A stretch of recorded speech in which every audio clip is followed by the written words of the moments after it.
Thank you, everyone, for coming. We want to acknowledge the many people who have come from out of town, who have traveled to pay their respects to be here with us in Winnipeg today. We are joined this morning by members of the Cabinet, members of the caucus, other distinguished members of Parliament, representatives of all levels of government, federal, provincial, municipal, but most of all by members of the community. We have come here this morning, we have gathered together to honor Jim Carr. Jim passed away on Monday after a long battle with cancer. He was 71. In keeping with Jewish tradition and practice, the funeral service and burial for Jim took place on Wednesday, a private ceremony for family. My name is Matthew Leibel. I am a rabbi, and I had the honor of presiding over that ceremony as we showed Jim the ultimate form of respect our tradition has to offer, which is to accompany a loved one to his final resting place. The point of a Jewish funeral, like funerals in so many cultures and traditions, is to honor the deceased, to celebrate his life. I feel tremendously honored to be here again with all of you this morning, as Jim's family has asked me to continue that sentiment, to carry over that feeling, and allow more people to join in the celebration of a life truly well lived, a life that touched so many other lives. I'm proud to say that I'm not just a rabbi in this community, but that I knew Jim Carr and that he knew me. When I thanked the family for the opportunity to speak both on Wednesday and today, Colleen, his wife, said, "It was expected." Makes me feel tremendously proud and honored. Because I didn't just know Jim in the relationship of the fact that he was a congregant in the synagogue where I used to work, or that he was my member of Parliament, but that I grew up and played baseball with his son. My sister grew up with one of his daughters. He was married to a good and dear friend of my mom. He was someone I knew as well. Today we will have a ceremony that Jim had the opportunity to craft himself. After his diagnosis, though he fought hard, he knew his time was short, but that he also had time to plan his own funeral. So the music that we will hear today are musical selections chosen by Jim. The people who will speak today are distinguished speakers who knew Jim intimately, whom Jim asked to speak on his behalf. Jim's fingerprints are all over this service. Again, a life that touched so many other lives. Before I call on our first musicians, I just want to thank and acknowledge Jim's family, a family that has recently been thrust into mourning, a family that we can support by honoring Jim. We also give courage and strength to his family to help them through the early stages of a truly difficult time. Jim's wife, Colleen, his brothers and sisters-in-law, Al and Fern, Robert and Sean, his children and their partners, Rachel and Sean, Daniel and Mariana, Ben and Amy, Rebecca, Jesse and Manya, Kiernan and Ainsley, as well as his 3 grandchildren, to whom he was Zadie, Sophia, Markianne, Michelle. Also worth mentioning, of course, many nieces, nephews, cousins, and dear, dear friends. Rabbi Abraham Joshua Heschel once said, "There are 3 ways to mourn. The first is to cry, the second is to grow silent, the third is to transform sorrow into song." I have no doubt we will cover all 3 over the course of this memorial service this morning. And we thank you again for your attendance and your support. Our first musicians are Carl Stobie on violin, Tracy Wright on oboe, and Leanne Regier-Lee on harpsichord, performing for us a piece entitled, the second movement of a piece entitled Concerto for Oboe and Violin by renowned composer J.S. Bach.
Thank you again to our musicians, Carl Stobie, Tracy Wright, and Leanne Regier-Lee, who generously offered to play this morning in Jim's memory.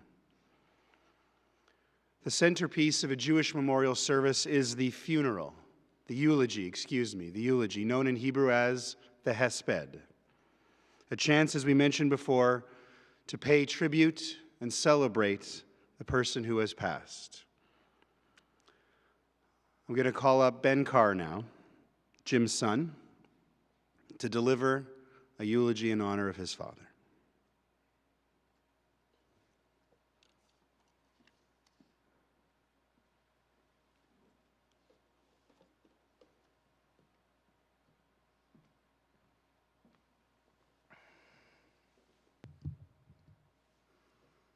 Thank you for joining with us today in honor of my father. How fitting it is to do this here at the Concert Hall, a place he loved so much. To all who have flown in on short notice from out of town, we are deeply grateful. As I look into this diverse audience, I can see, looking back at me, proof of a life well lived.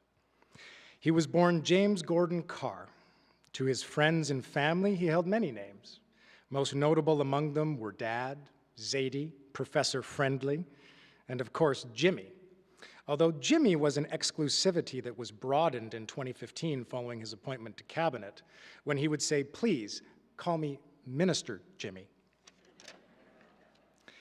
He came from a large yet close-knit family. His brothers Al and Robert were very special to him. He and Robert were exceptionally close. Like their mother Esther and her sister Fran, they were best friends, and their affection for one another was visible in every interaction they had. He had a very close relationship with his mother Esther and took after her in many ways. He thought about her often, along with his grandparents. He would recall how much they sacrificed and endured to provide our family with the strong foundation we have been able to build upon since their arrival in Canada. His father David died many years ago, but Dad spoke of him fondly, and particularly of his kindness and intellect. Dad talked frequently of his deep love and appreciation for his cousins. He saw them as brothers and sisters, relishing in every opportunity to sip scotch, dine, or converse together. Passover and Rosh Hashanah gatherings over the years were favorites of his because they brought us all together.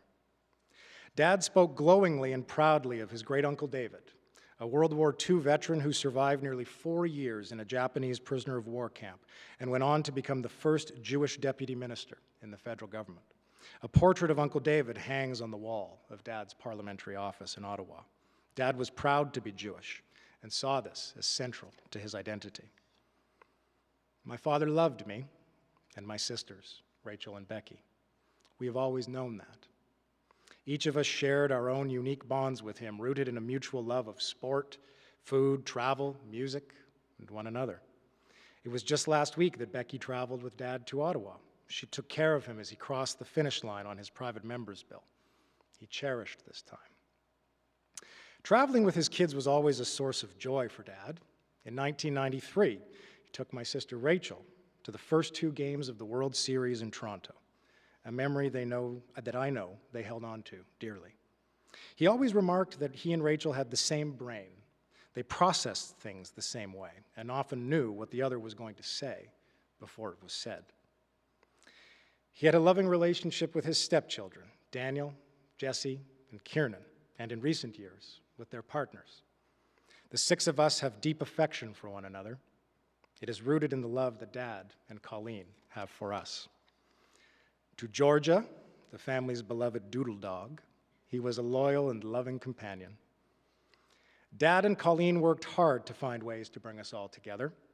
Their purchase of a house in Todos Santos was to be a place that did just that. When we gather there in the years to come, we will feel him in the warmth of the sun that we share and reflect on how much he would have loved being there with us. In recent years, his heart became fuller with the birth of his grandchildren, Sophia, Michelle, and Markian, with whom some of his most precious moments were spent. Just last month, the Prime Minister welcomed me, Dad, Daniel, Mariana, and Sophia into his office, where we spent a few special minutes together. When Sophia came home, she proudly proclaimed that she had met the King of Canada with Zadie. Dad had an endearing quality about him that involved a love of everyday objects, many of which he gave a proper name. His latest car was Pierre. His cane was Mabel. He loved Old Reliable, the boat at Caddy Lake, a name he optimistically bestowed upon it. Old Reliable was his happy place, even when it wouldn't start. We kids respected how committed he was to being a normal guy. He never saw himself as better than anyone. He was the opposite of a snob. We loved to tease him.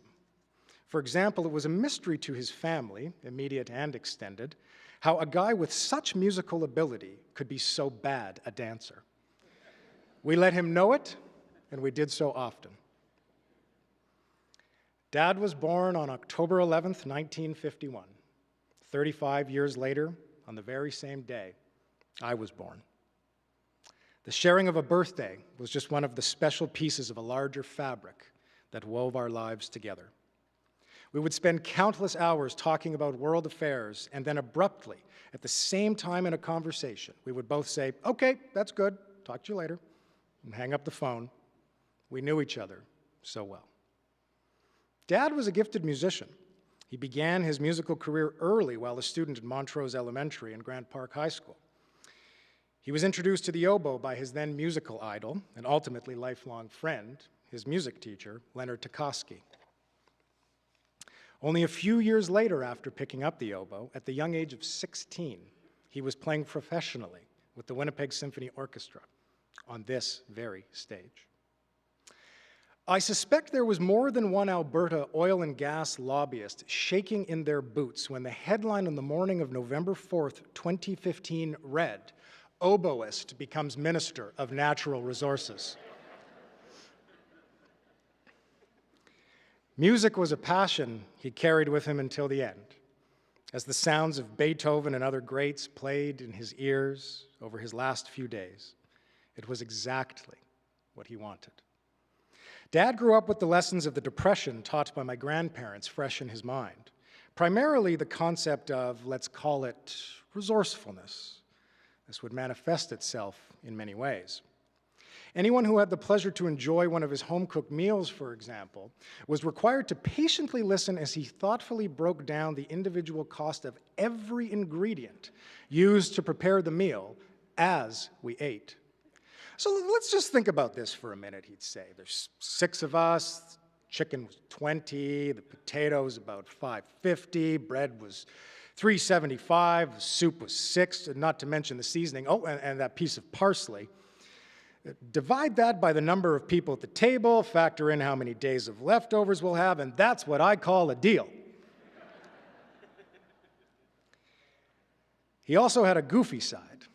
Sometimes we would communicate only in a Kennedy accent for minutes on end, much to the chagrin of anyone around, like my sister Rachel, who had to contend with it for literally hours during one memorable road trip. Dad would weave that accent routinely and seamlessly into any conversation as he saw fit. You ask him how his day was, you might get this in response. "It was a good day. We did great things for the country, and you should be proud." He had a lovely voice, and when we were young, he used it often to sing us to sleep, to folk classics such as James Taylor's Sweet Baby James or Paul Simon's American Tune. Amazingly, his 2-year-old granddaughter Michelle knows every word to Sweet Baby James already and sings it with a twinkle in her eye that lights up at the sound of the first note. To many of his friends, he was Pistol, a nickname he got from having his arm stuck in a sling after breaking his collarbone, leaving him looking like a Western movie star reaching for his holster. Dad was blessed to have friendships with people he had known virtually all of his life. For us kids, they were like another set of uncles. In particular, Dan Diamond, Sam Malkin, and Reg Pratt were special figures who loomed large in our lives. As a family, we have been so blessed to develop our own relationships with Dad's friends, many of you whom are here today. Your company in the days, weeks, and years to come will undoubtedly bring us great comfort and offer beautiful reminders of our collective memories with him. Dad knew everybody. When you went for lunch with him at Bernstein's Deli, which many of us did, you weren't just having lunch with him, you were eating with the whole restaurant. Dad believes strongly in public service and in our collective responsibility to look after one another. He instilled this in his kids from an early age and extended it to those who worked with him. He never missed the opportunity to turn something into a learning moment. For me, these were lessons learned from listening, watching, and talking with him over the years. It's about additions, not subtractions, my boy, he would say. You have to listen to people, be interested in their lives, find ways to connect with them, be open-minded and curious to learn more. I can remember one day when I was young, a group of Jehovah's Witnesses came to the door. 2 hours later, they were still in our living room, sitting on the couch, talking to Dad. I asked him recently why he did that. It wasn't about me trying to be swayed by them or them by me, he said. It was about opening myself up to see the world from a different perspective. The same lesson was delivered when I asked him why he seemed to be such good friends with Gary Dewar and Gary Filmon, both political rivals during his time in the Manitoba legislature. They were the bad guys, after all, weren't they? Whether he knew it or not, he was teaching us that just because you don't see the world the same way or agree on every issue, it doesn't mean that there isn't room for friendship and mutual respect from one person to another. He could hear and see beyond the noise and distractions that always lingered in the background of the political arena, and in doing so, he would find the commonalities through the humor, respect, and courtesy that one needs to build meaningful relationships with people on a human level. It didn't take long for him to become admired and relied upon by his colleagues. He was reasonable, generous, thoughtful, and well-considered in his interactions with them. He developed a reputation as a strong cabinet committee chair, capable of bridging divides and building consensus around difficult issues. Much of this came as a result of his tireless work ethic. In 2015, shortly after he was elected to Parliament, I made the decision to move to Ottawa to work for Mélanie Joly. We lived together, Dad and I, in his condo on Laurier Avenue, a place that he loved. We would wake up together in the morning, straighten each other's ties, and talk about the day ahead. He would finish that day, usually 12 or 14 hours long, having worked nonstop through meeting after meeting, and come home to read hundreds of pages of cabinet documents to prepare for the next day, not before having a scotch in between, of course. Never once did he take the job for granted, and it showed in his successes. He was exceptionally well served by dozens of staffers over the years, each of whom he admired and appreciated. His longest-serving staffer and close friend, Jeff Kavalik-Plouffe, was never far, and they enjoyed a deep and rich bond. Dad lived by the words of our dear Auntie Fran. It all comes down to attitude, she would say. The glass must always be half full, be full of life. He was set to give a speech on Wednesday in the House of Commons. It was to be a farewell address that would afford him the opportunity to share his reflections as a parliamentarian. We talked about what he was going to say, a few lines of which I can read for you now. Mr. Speaker, as I rise today and stand on the floor of this chamber for what may be the last time, my spirit is as strong as ever, bolstered by the inspiration I have drawn from recent moments in this House and the kindness poured into me by all of you. I'd like to share a few observations, if I may, learned over the course of a lifetime. Never stop learning.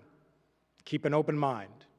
Speak only when you have taken the time to consider your words carefully. Treat the moment in which you choose to speak them with equal care. Seek to build bridges and consensus. Add chairs around the dinner table. Most importantly, Mr. Speaker, be kind to each other.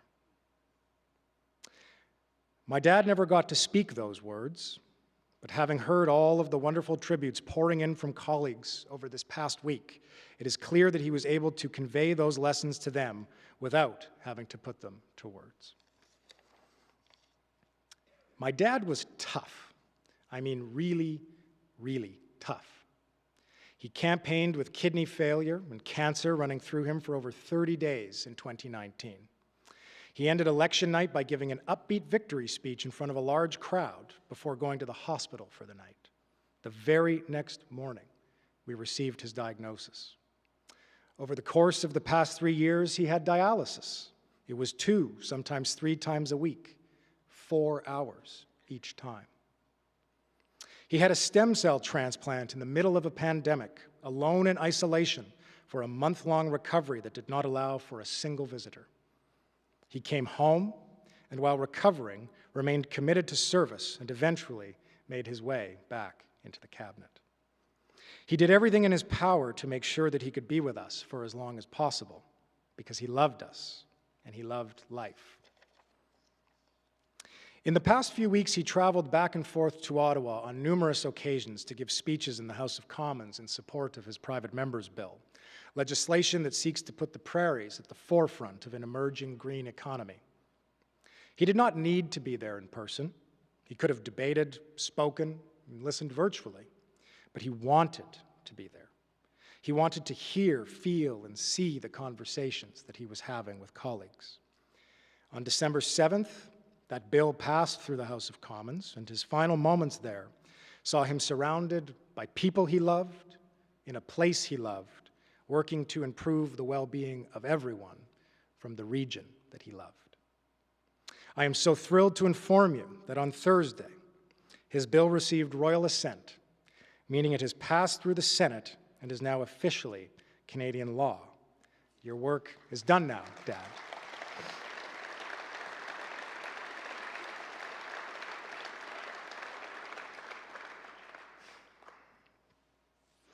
He taught us so much about how to live when you are dying. In recent months, and especially in his last few days, my dad and our family were served with exceptional love, care, and support given to us by the palliative team. They kept him comfortable. They reassured us that everything would be okay and that he was resting peacefully. They provided him with the comfort that he needed to know that his wishes could be met. That is, that he would be given the ability to go out on his own terms. Through their magnificent kindness and care, he did just that.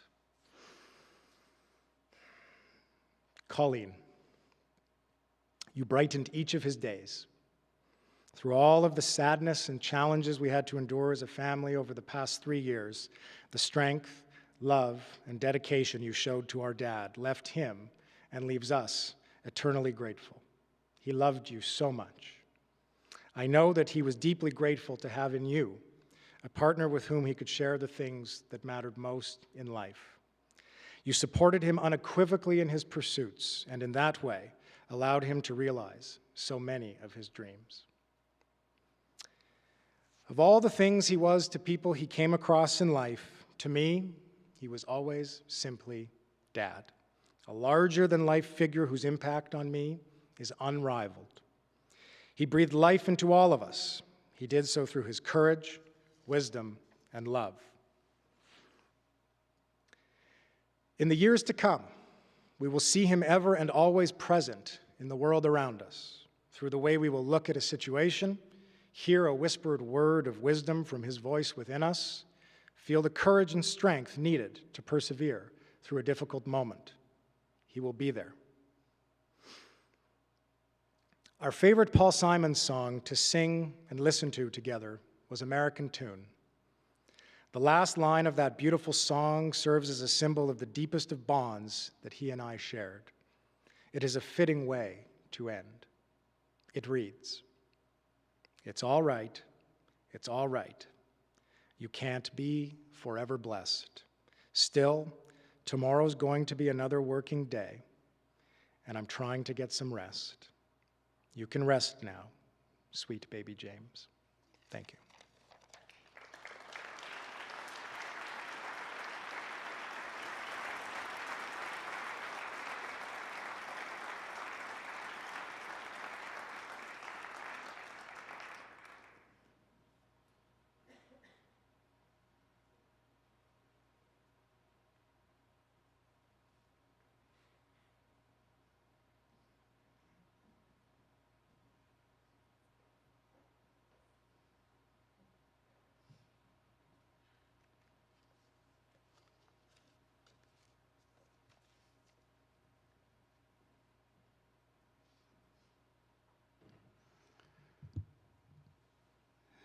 Thank you, Ben.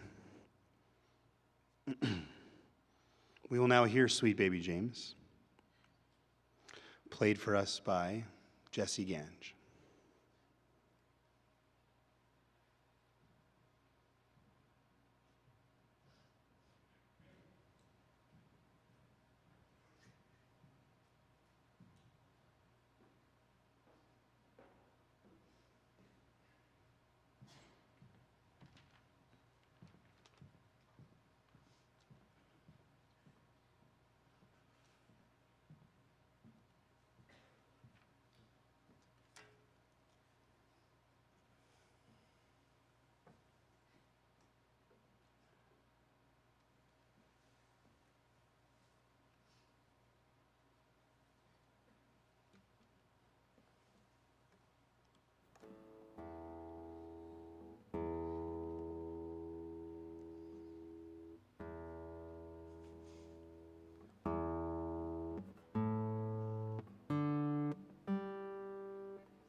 Is a young cowboy, he lives on the range. His horse and his cattle are his only companions. He works in the saddle and he sleeps in the canyon, waiting for summer, his pastures to change. And as the moon rises, he sits by his fire, thinking about women and glasses of beer. Closing his eyes as the dogies retire, he sings out a song which is soft but it's clear, as if maybe someone could hear. Good night, you moonlight ladies, rock-a-bye, sweet baby James. Deep greens and blues are the colors I choose. Won't you let me go down in my dreams? And rock-a-bye, sweet baby James.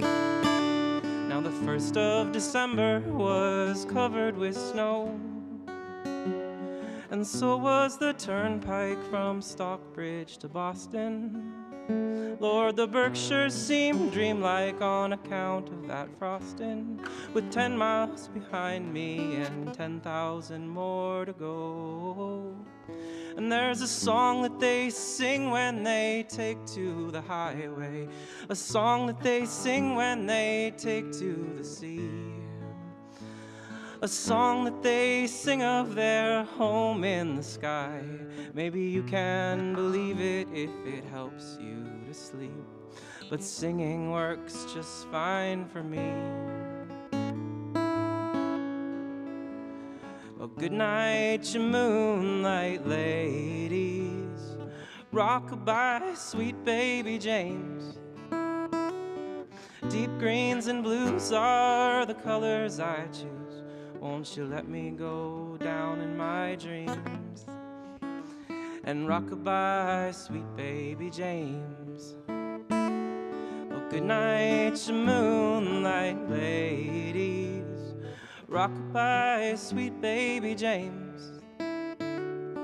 Deep green and blues are the colors I choose. Won't you let me go down in my dreams? And rock-a-bye, sweet baby James.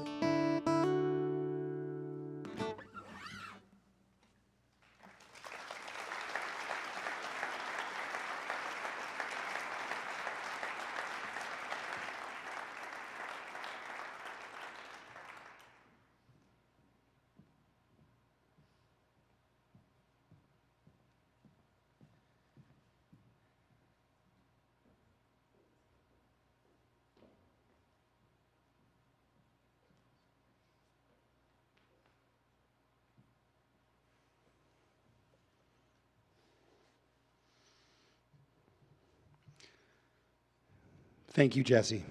Beautiful.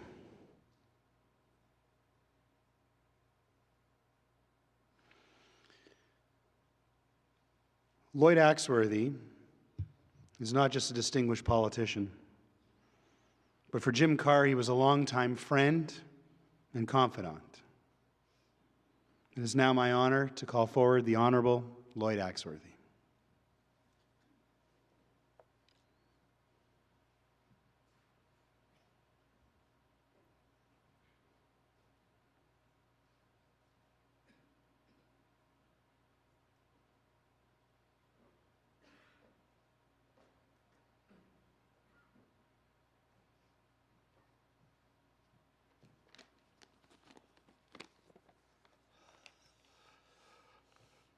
Good morning.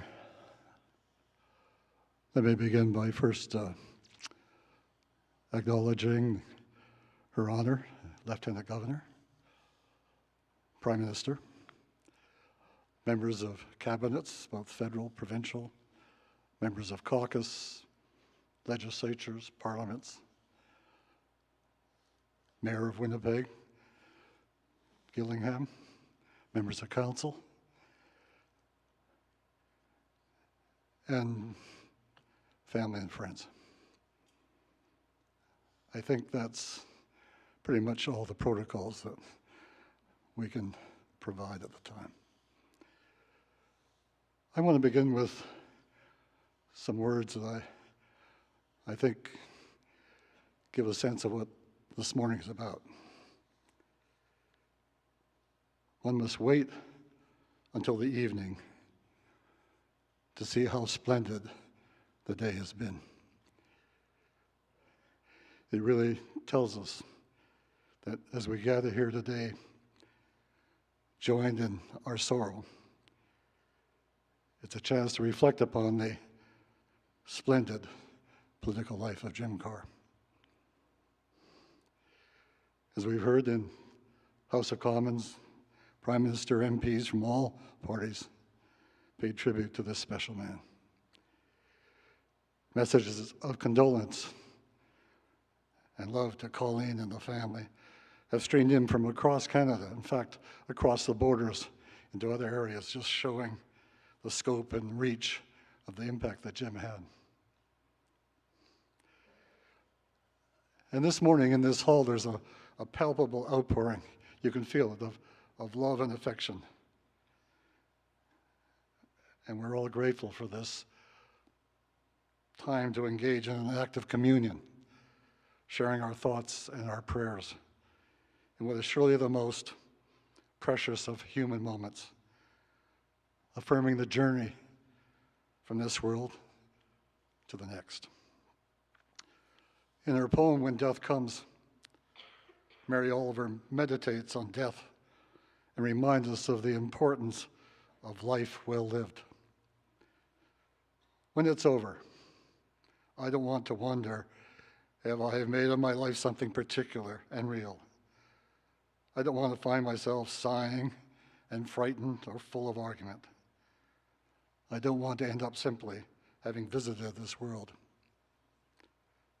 Jim Carr was no tourist. He was uniquely an explorer, adventurer, leader, a mensch, sharing his world with his passions, his values, and his dreams.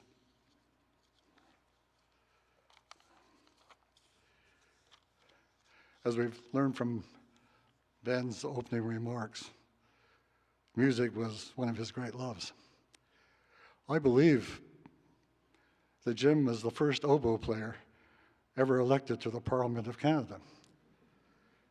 And as a musician, he brought a sense of harmony and how to create a team aiming at a symphonic melody that applied to politics may seem just a little awkward to some of you, but you only had to know Jim to see how he could weave that kind of understanding of how music makes the soul stand still. Prime Minister, you may want to check out symphony orchestras to find other oboe players for candidates in the next election. He took those talents that have been so beautifully described to all kinds of endeavors. As a member of the legislature, he was one of Manitoba's foremost leaders on the question of constitutional change. As a Free Press editorialist, he wrote about human rights. As the founder and president of the Manitoba Business Council, he pioneered the ideas of a significant surge of immigration as part of our responsibility, and initiated private sector support for programs for inner-city Indigenous children.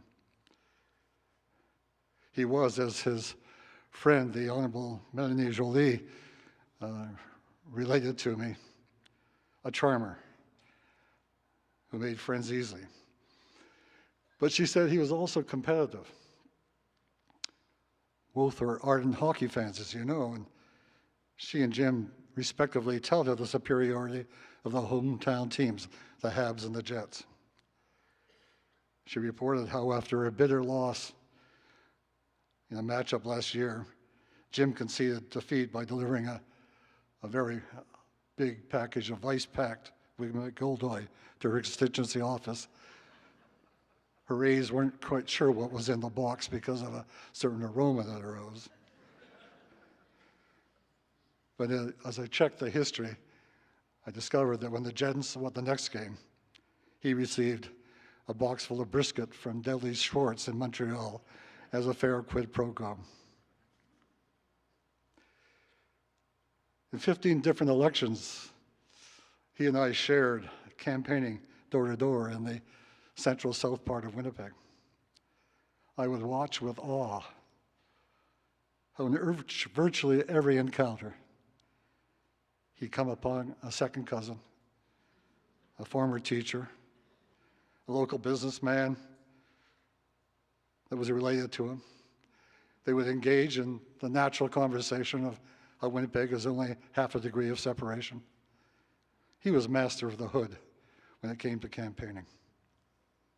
And I saw in a Facebook message a day or so ago this by Joanne Drobot, I think that makes the point. She says, Jim Carr visited me in 2006. He was canvassing for an election. I invited him in to chat. He convinced me of the power of a single vote. Parentheses, I hadn't voted in 10 years, but I haven't missed the opportunity since. My condolences to his family. There was the voice of one Canadian amongst many who kind of caught that special, splendid personality of Jim Carr. Jim was also a patriot in the true sense of the word. In his final speech, as we know, he said he loved every square meter of Canada. Here in the prairies, we remember his deep feelings. And what better way, as Ben pointed out, to honor that kind of deep, abiding commitment was the passage of the Green Prairie Economy legislation, which is more than just a bill in the House. It's an affirmation of Jim's very deep belief of how the federal government must be a strong presence in the West. His greatest gift to me, as it was to many in this room that we've talked to, was his friendship, lasting more than 50 years, and I'd like to share with you, recall a few of the high points. Quite a few years ago, in fact, over 40, Phil Fontaine, who was then our Grand Chief in Manitoba, and Jim and I were paddling the waters of the Assiniboine River on Dakota territory. And we were invited by the community to share in a sweat lodge.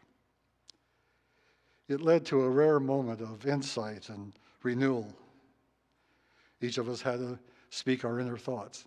Jim spoke of his pride in being grandson of immigrants from Russia and the trials of settling in the hardscrabble of the prairie soil. I spoke of my time as the child of a soldier who was at war in Europe for the first 6 years of my life. Phil, of his experience in the residential school. After the sweat, we We lay back in the grass, remarking how clear, bright, sharp were our perceptions.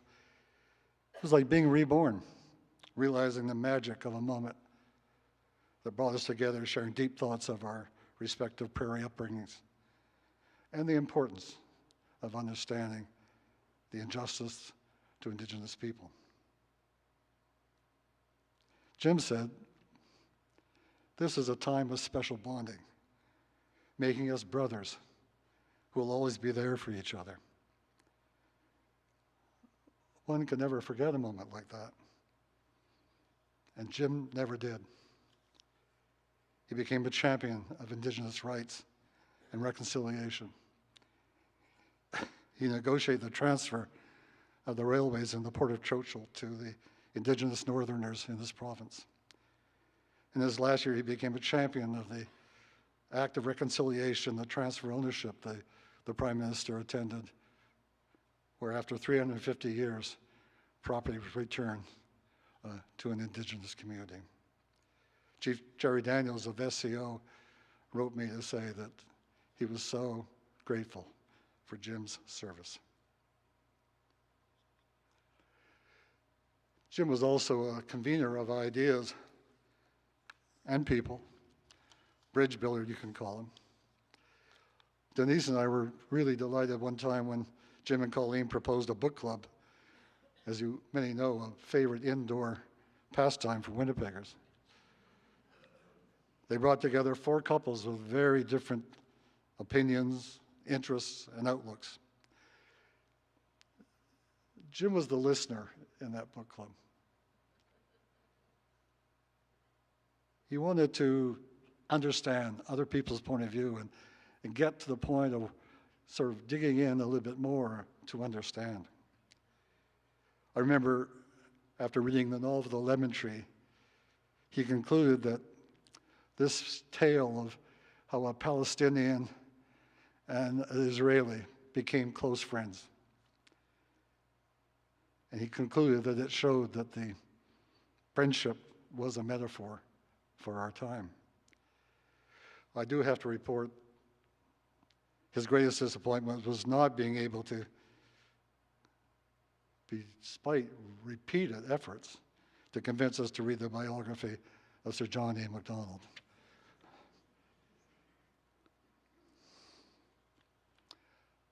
Over the years, the two of us, in company with others, just alone, had meaningful conversations. Our final one took place on a quiet Sunday afternoon in our living room 2 weeks before he died. We agreed that the usual wee drop of malt scotch was called for in the circumstance.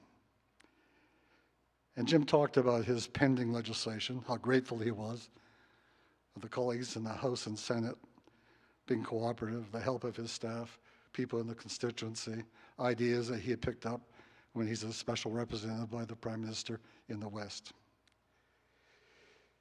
He hoped that his constituents would remember him as a dedicated public servant, a person of integrity, one in the line of Manitoba politicians like Duff Robin, who brought common sense and dignity to the office. As Ben mentioned, he was going to try in his last House appearance to leave a message of his love for Canada and the promise this country has in this difficult time of need. Then the conversation turned. Jim wanted to talk about the reality of the short time left to him. He was forthcoming and tranquil, showing the spirit of someone who had prepared for the end with care and composure. But he wasn't without feelings of sadness. He said, "My greatest regret is leaving Colleen. We just didn't have enough time." And he spoke of the dream of building a special place in Todos Santos in the Baja, which would be a warm place for his large blended family to gather, a place where his grandchildren could learn to surf. Pretty hard to do in Winnipeg. This conversation, which turned out to be our last, illuminated the the splendid day that Jim brought to the world. I want to close by reciting the words of Raymond Carver, the great American short story writer who wrote his own epitaph by way of an inner dialogue, and it goes like this. And did you get what you wanted from this life? Even so, I did. And what did you want? To call myself beloved, to feel myself beloved on this earth. Jim Carr loved deeply, was loved in return. He fought the good fight. He finished his race. He kept the faith. Amen, Brother Jim.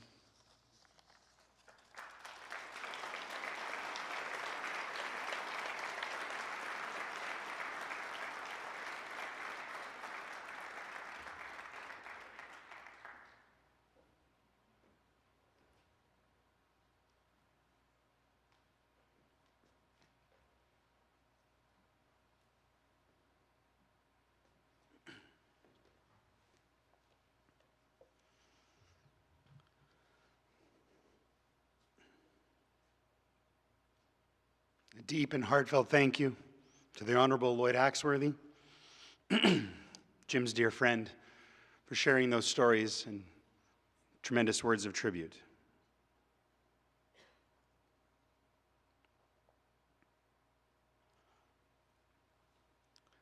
Mr. Axworthy's comments remind me of a piece of Jewish wisdom that I'd like to share before we introduce our next singer and then the final speaker. The idea of making our time on earth matter.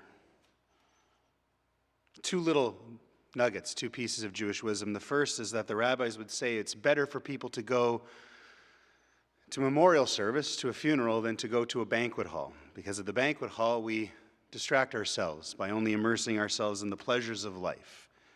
That a funeral, it forces us to face the reality we all too often try to ignore, that our time on earth is short.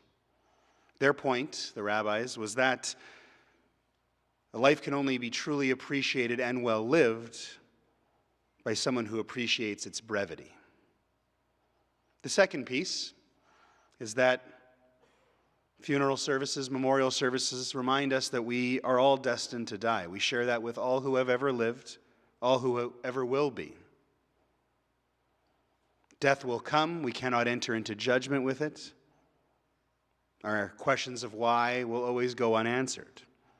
The only way we have to rob death of the ultimate victory is to live our life genuinely, truly, with love for others, love for our craft, so that when death does come, it takes us from one corner of the world that was made better by the simple fact that we were in it. Already today, already in the last week, we have come to appreciate that the corner in which Jim Carr resided and worked and loved was certainly made better by his being in it. It's now my honor to call forward Helen White, who will sing for us.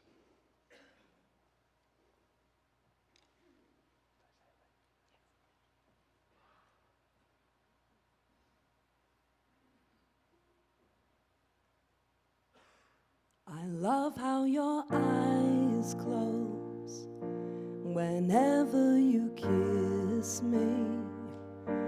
I love how you miss me.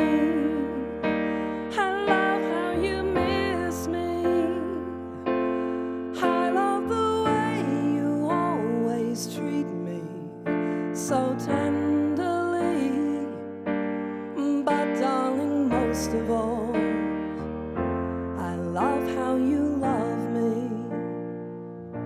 I love how your heart beats whenever I hold you. I love when you think of me without being told to. I love the way you always touch me so tenderly.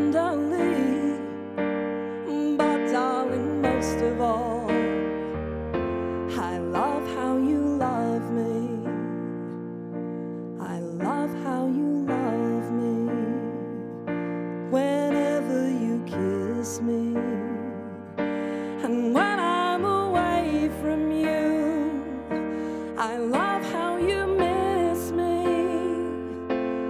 I love the way you always touch me so tenderly. But darling, most of all, I love how you love me. I love how you hug me. I love how you squeeze me, please me, tease me. I love how you love me. I love how you love me.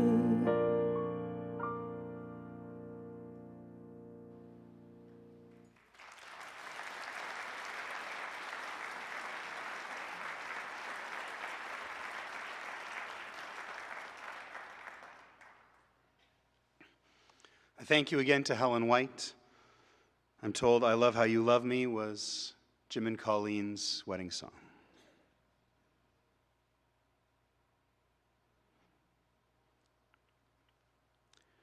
One of the things that came up when I met with Jim's family in advance of Wednesday's service and spoke with him again, preparing for today, was the sentiment that's difficult. It was difficult for me to find the right way to say it, so I'll say it the way the family said it. Jim Carr loved a good funeral. It's funny, but I knew what he meant. I couldn't find another way to say it.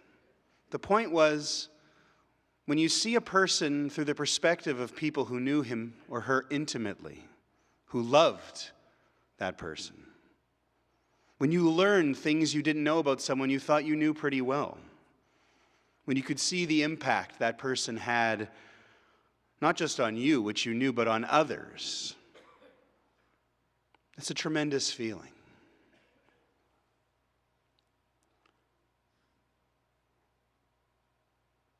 Hopefully, to this point, we have done justice and provided Jim Carr with a good funeral.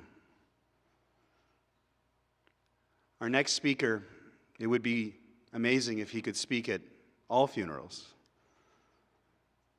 But only for certain people who have a special impact and a special role does this happen.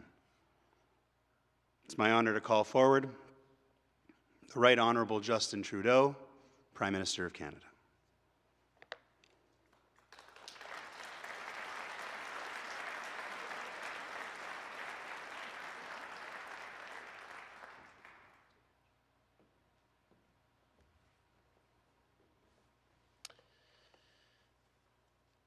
In the House of Commons this week, Parliament paid tribute to Jim.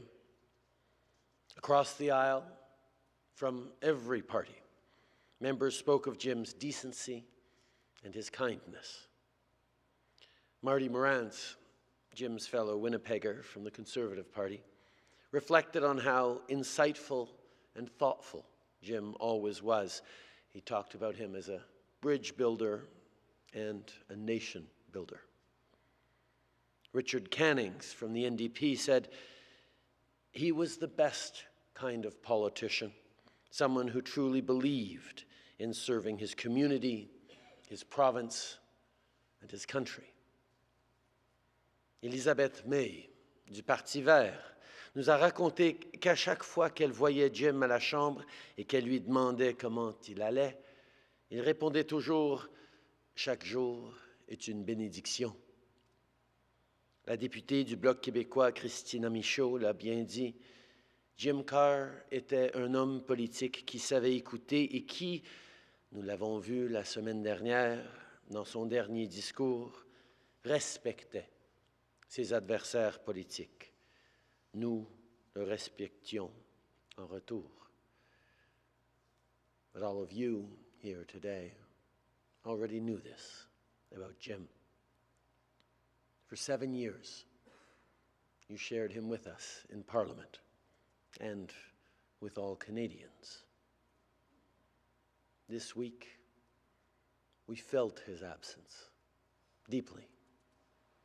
While member after member spoke, a vase of white flowers occupied his front row desk in the House of Commons. Jim will be missed by our team. Jim believed in the work we were doing and dedicated himself to it until the very end.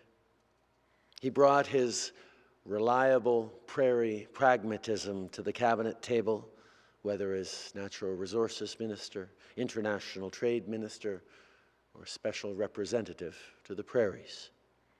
Il se montrait toujours généreux envers ses collègues et offrait des conseils avisés chaque fois qu'on le lui demandait. Il était un ami à énormément de gens. Il était un parlementaire remarquable. This week, we are heartbroken. Jim will be missed by the people who had honor of working with him and learning from him. De nombreux jeunes viennent travailler à Ottawa et c'est un travail difficile. Mais Jim a instauré dans son bureau un environnement empreint de chaleur et de gentillesse. Il a donné à tous les jeunes qui l'encadraient un sentiment profond d'appartenance, non seulement à l'équipe, mais en service à ce pays extraordinaire. I had a chance to meet with many of Jim's staff this week, and their devotion to him was something else. But that was, of course, just the kind of guy Jim was. He engendered loyalty for all the very best reasons. I've reflected a couple of times this week on the fact that he made me feel so special, that he had special attention for me, that he thought about me, that he encouraged me. He knew exactly what to say and ask after my feelings, and inspired me to continue doing difficult things in difficult moments. And then this week I discovered it wasn't just me, it was everyone. I felt less special, but I felt special at the time. But it was a gift he had that is just extraordinary to discover and challenges me and us all to try and have even a bit of that impact on everyone around us. Jim will also be missed by Canadians. He loved this country so much. He loved the prairies. He loved his hometown of Winnipeg. And he had a lot of hope for the future of this country. It's why he put his name on a ballot. It's why he worked so hard up until the very end. As people said, his final act in Parliament was to pass his Building a Green Prairie Economy Act. L'adoption de ce projet de loi représentait pour lui un triomphe personnel, mais c'était aussi une victoire pour notre pays. Il voulait aider les gens des prairies à saisir les possibilités que présente la nouvelle économie, rendre le processus décisionnel plus inclusif et permettre à un plus grand nombre de personnes d'y participer, bâtir un avenir meilleur pour notre pays et surtout, laisser à nos enfants et nos petits-enfants un monde plus sûr, plus sain et plus prospère. Cette semaine, le projet de loi de Jim, la loi sur le développement d'une économie verte dans les prairies, a reçu la sanction royale et maintenant une loi du Canada. But most of all, Jim will be missed by his family. Ben, thank you for your beautiful words. Colleen, thank you for letting him come to Ottawa and dedicate himself so completely to the work we did together. Rachel, Rebecca, Kiernan, Daniel, and Jesse, Michelle, Sophia, and Markian, I know he was so proud of all of you. In the sweep of grief, it can sometimes be hard to find solace. But you all know just how many people are grateful to have served alongside Jim, and that Canadians are all of us better for his devotion to this country. Of course, Jim still had a lot more to say and to do. Cancer took him from us far too soon. But Jim leaves behind a legacy that's more than most of us would dare ask of a life. A man of the arts, a man of letters, a man of faith, a man of service, a gentleman in every sense of the word, a loving husband, a proud father, a devoted grandfather. Jim was, and ever will be, a truly great Canadian.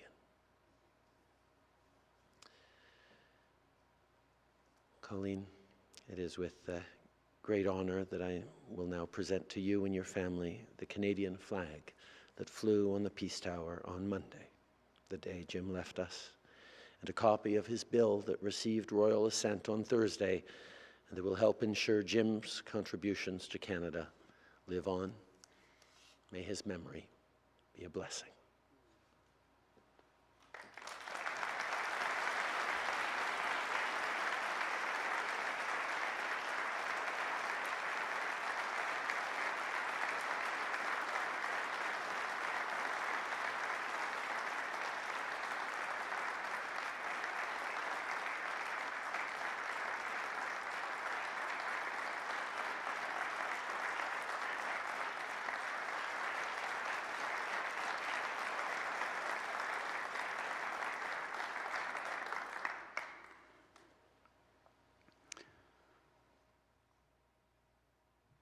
Thank you, Mr. Prime Minister.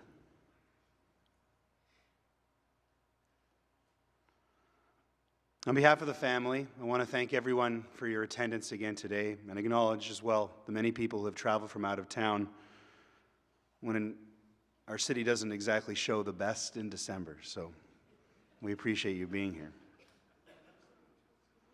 The family also wanted me to thank everyone from across the country for the outpouring of messages that have, well, they have captured so much of what has already been said today. Affection, love, respect. The family wanted me to express their deep appreciation for all of these messages and everyone's continued support during this difficult time. We want to thank the Centennial Concert Hall for hosting us here.